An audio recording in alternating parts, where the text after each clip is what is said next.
I'm Milicent Kagonga. I'm a single mother of two and a mom to many. I'm the founder symbol of Hope Warriors. I'm also a cervical cancer survivor and the HPV vaccine ambassador in Kenya, my daughter being the first one to get the HPV vaccine. And my journey started at the age of 14 when I got my firstborn at the age of 14. I was young, and at the age of 20 I already had 3 children. And that's when I started having the challenges with my marriage because of the abnormal discharge. By then I didn't have the information, and I kept quiet while I'm trying to protect my marriage. So I kept quiet with the abnormal discharge, and my husband left, and I was there. I started to looking for the information, but in direct, I used to ask my fellow women, and I used to tell them I have a friend who is having the abnormal discharge, and the abnormal discharge is causing a marriage. And I was that friend, and my friends told me to tell my friend who was me, tell my friend to stop having the Irish potatoes, the cabbages, and also to stop drinking a lot of water. I stopped all of that, but nothing happened. I went to other group of women and I told them the same. I have a friend who is having the abnormal discharge and her marriage is at stake right now.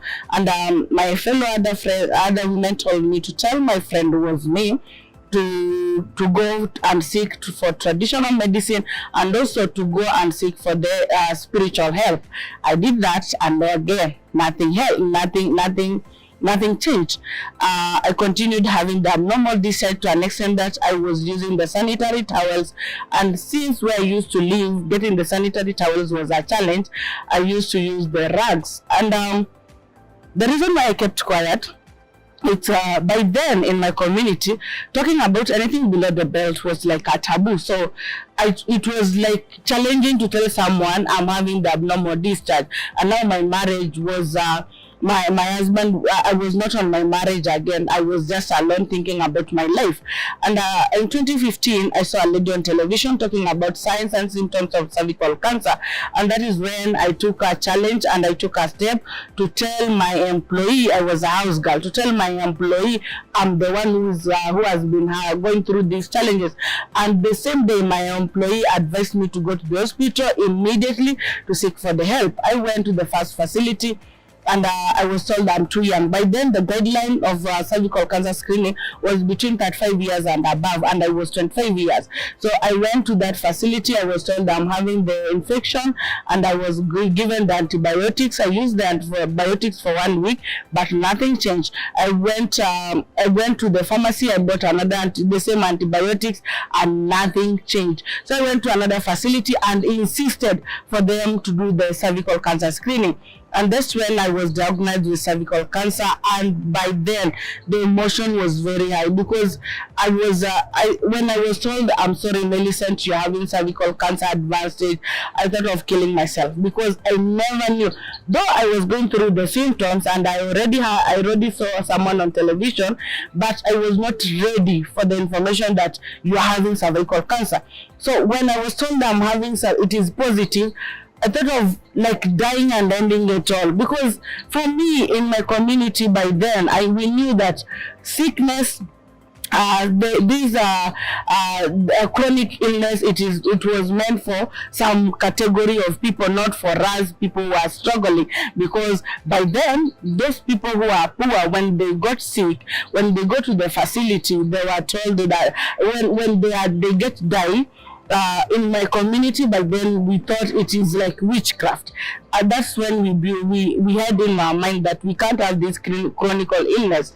And in 2015, when I got my diagnosis, I didn't go to the hospital immediately because I was to do more tests. When I went to the first facility, when I went to Kenyatta National Hospital for my biopsy, by then it was again. It was a lot of queue because of for you to get the treatment, you had to go a lot of process for you, and to stay at your village to stay on a waiting period of 1 year. When I went there, I was told to come with 13,000 and also to come the next year for my treatment. I told myself, no, this is more than painful because I've just come to another facility and I was told the cancer is advanced. Why am I going to wait for a period of 1 year. That is when I took a decision to tell myself I'm not going to just die and leave my children. It was like a death sentence, and I went where my children was, and in my mind I was just planning to commit suicide and also to kill my children and commit suicide. I'm glad I didn't do it, because I'm right here talking to you. So when I was on that period of killing my children and also killing myself, I saw a lady who told me, "Milicent, what are you thinking?" And I told that lady, "I'm thinking of nothing," like we normally say we African. And she asked me, "How are you doing?" I told her, "I'm doing well." I wasn't well. And that lady told me, "I've heard of a gynecologist in Viga County who is Dr. Koba, and he is going to help you. Just go and see him, and he will go through your medication. He's a gynecologist." The next day I went there, and Dr. Koba did my biopsy, and after the results he referred me back to Kenyatta for my treatment.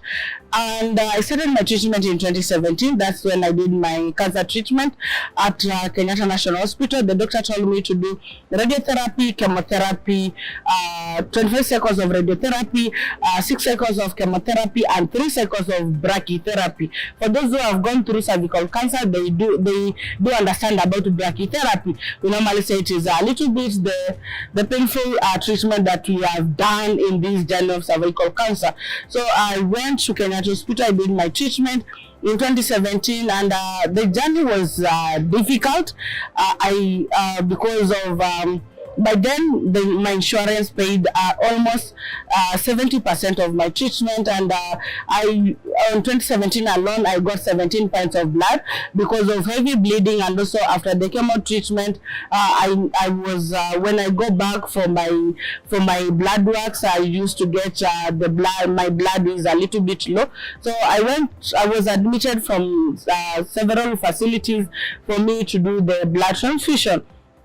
And when I was on that period of my treatment, I got encouraged from the other cancer patients, from the other survivors, who are the other ladies and women, the other people who are going through cancer treatment, and they encouraged me. Some gave me food, some gave me comfort, some talked to me, some even when I didn't have the transport to go back where I was living, some were there to give me the transport, and some were there. We slept together at the corridors, and I learned a lot. That's when I came up with that decision, telling myself, if I'm going to get another chance, if God is going to give me another chance, I'm going to also start encouraging other people about going to the hospital, and also just giving comfort to other cancer patients. And that's when I learned some of the cancer patients are not dying because of cancer. Some of them, they are dying because they have lost hope. Some of them, it's because the infection. Because when we are sleeping at the corridors of Kenyatta National Hospital, we didn't have a safer space. We didn't have a proper meal. We didn't have someone to give us that warm hug to tell us, even if you are going through cancer and I'm not, you can do it. So I learned a lot, and that's when I came with the decision of starting the organization, Symbol of Hope Warriors, in our community. And we started at 7, we went to 10, and we went to 15. Now we are growing there day by day. We are more than 400 cancer patients and survivors, and our biggest aim is to stop stigma. In 2019, I started having these rumors here in Kenya that we are going to have the HPV vaccine. And because I have done my little research and I've known that like HPV vaccine is going to prevent, it can prevent our girls to get the cervical cancer, I told myself, since my daughter was 10 years by then, and I told myself my daughter is going to be the first one to get the HPV vaccine, because I wanted my daughter to be protected. And one thing in my mind is that I can never allow what I went through, I won't allow even my worst enemy to go through it, because cancer is something very difficult to handle. It's like a pickup carrying a lorry or maybe a truck, whereby it is a bigger one. So I told myself my daughter is going to get the HPV vaccine, and I'm glad I got the opportunity when the HPV vaccine was being launched nationally. My daughter was the first one to get the HPV vaccine, and I'm a happy mom because I know my daughter has protected. My daughter will never go through what I went through. She got the 2 doses, and After that, my daughter will be turning 15 years. And it is confirmed that when they turn 15 years, they are free from cervical cancer. So I know my daughter will be turning 15 years next month on March, and she's going to be free from cervical cancer. And that is when I started going from the facility to facility to make sure all girls have gotten the HPV vaccine. And also, I normally volunteer myself to go to schools and also where I live from the community to let the people the importance of letting their girls to go and get the HPV vaccine. It is very important. Don't let your daughter or your girls to come to you in the next 20-30 years asking you a lot of questions. You knew about the HPV vaccine. Why didn't you take a step? And another thing that I want the parents, the women to understand is that this HPV vaccine was there. What was it there? It is the free HPV vaccine. But people were paying a lot of money to make sure their girls have been gotten the HPV vaccine. So the HPV vaccine, it is safe and it is now for the girls, because now we need to protect our girls from cervical cancer.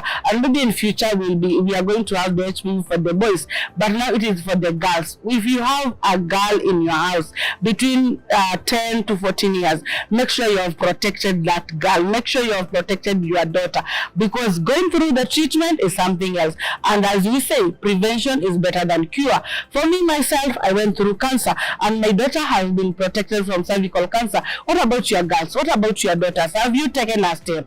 And if you have any question, make sure you are asking the right people. It has come to my attention that most women that have been interacted them, for those women that were saying we can't allow our daughters to get the HPV vaccine, it is because they didn't have the right information. So make sure you're asking the right information from the right people. They will tell you the importance of the HPV vaccine, because people have vaccinated their daughters, have been prevented their daughters. And if you go for the wrong people, the people that doesn't have the right information, like I did, I went to ask the people that didn't have the information about what I was going through. So if you go to the same people, they will tell you the information that will make you lose mind, or maybe lose the right information about the HPV vaccine.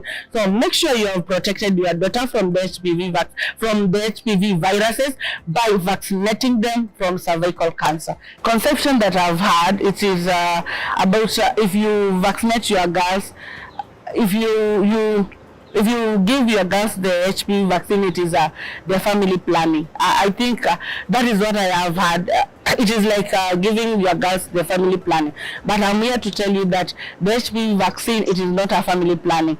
And like a mom, I can tell you, when my daughter got the HPV vaccine, the 2 doses, my daughter was 10 years, whereby my daughter was not having the monthly period. But now my daughter, the cycles is normal like other girls. She's growing like other girls. I've not seen any challenges. And I'm sure I'll be coming back to this camera telling them in the next 10 or in the next 20 or 30 years, telling them I'm a happy grandma. So let us make sure we are getting rid of those misconceptions. We have people, like I said, the free HPV vaccine was launched in Kenya in 2019, but we had the vaccine here in Kenya, and people, parents took the courage and vaccinated their daughter by then, before the free HPV vaccine. And those girls, they have children now.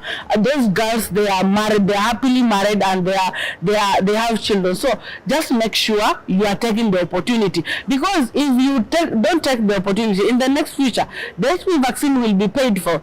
Someone else is now paying for that HPV vaccine. That's why you are getting it free. But when that somebody will not be there to pay for the HPV vaccine, you will be paying it yourself.